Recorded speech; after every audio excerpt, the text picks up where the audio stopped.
After 3 weeks of the XFL reboot, we take a look at the good, the bad, and the ugly. So let's get to it.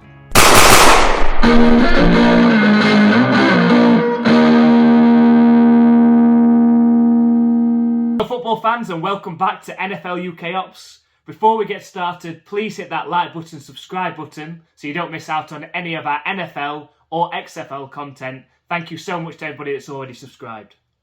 So now on to what we believe to be the good, the bad, and the downright ugly of the XFL season so far. Let's start with the good.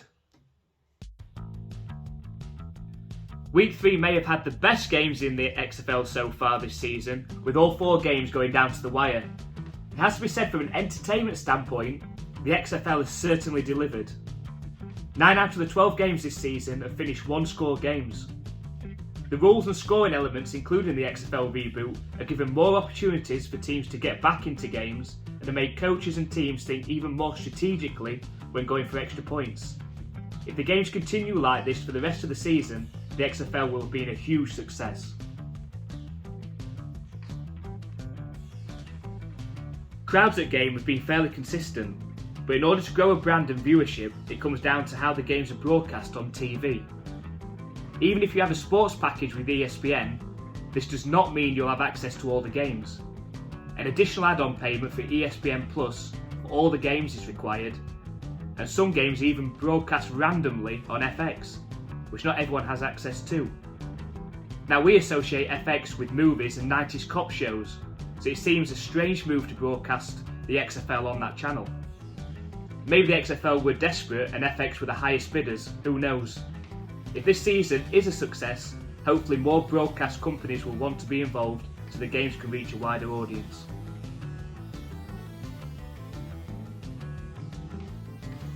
The stadiums and fields chosen for the XFL have on the whole looked very professional. However, one field stands out in the wrong way. The Las Vegas Vipers field, in their Week 2 loss to the DC Defenders, seemed to undo a lot of the good that the XFL had shown up to that point. The stadium, if that's what you can call it, looked worse than a high school, and the field was an absolute disgrace. It was discoloured, patchy, and of course not helped by the weather.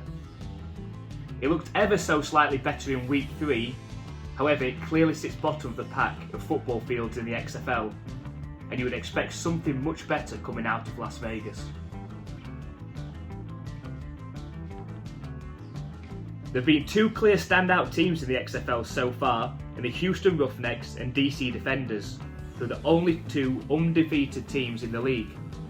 The Roughnecks, who are also undefeated in their XFL franchise history after going 5-0 in 2001, so far have played solid offence, defence and special teams, who look the team to beat this season, led by head coach Wade Phillips.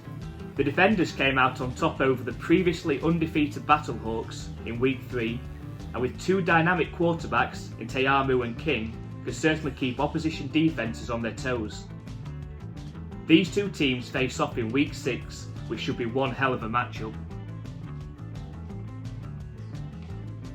Although the team showed some improvement, the Orlando Guardians ultimately came up short against the Renegades in Week 3 and slipped to 0-3. Inconsistent play at the quarterback position and on offence, plus costly turnovers, have plagued the team, which led head coach Buckley to publicly question the effort of his players in Week 2.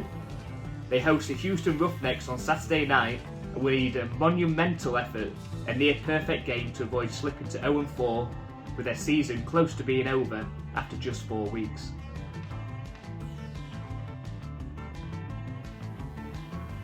Things got ugly in the DC Defenders vs St Louis Battlehawks Week 3 matchup, with 3 players being ejected late in the game after another brawl broke out. The game and players have been simmering throughout, and this could prove to be the first true rivalry in the XFL. The teams are both in the North Division and face off again in Week 5.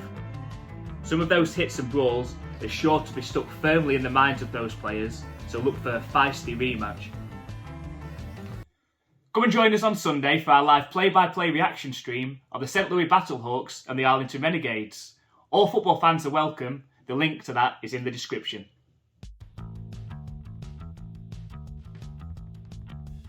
One aspect that the XFL has introduced that we particularly love is the openness and transparency of referee discussions and booth reviews. Yes, you may not agree with the outcome, but to hear the discussions and thought process from the referee and Dean Blandino lets football fans peek behind the curtain. We would love for the NFL to bring this in, especially on booth video reviews, and squash the NFL's scripted rumours once and for all. In an incident rivalling Spygate, the XFL is investigating former Guardians quarterback Quinton Dormady after he allegedly sold plays to other XFL teams. Dormady was cut last week by the Guardians, but later reinstated by the XFL and is under investigation. Now, we've not had any further updates on this, but this makes the player, teams and the XFL look bad if it's not dealt with properly. Whereas some teams' uniforms look smart and sleek, the same cannot be said for the strange colour combination choice of the Seattle Sea Dragons. Whoever thought dark green and orange were complementary colours should probably have joined Aaron Rodgers in his darkness retreat.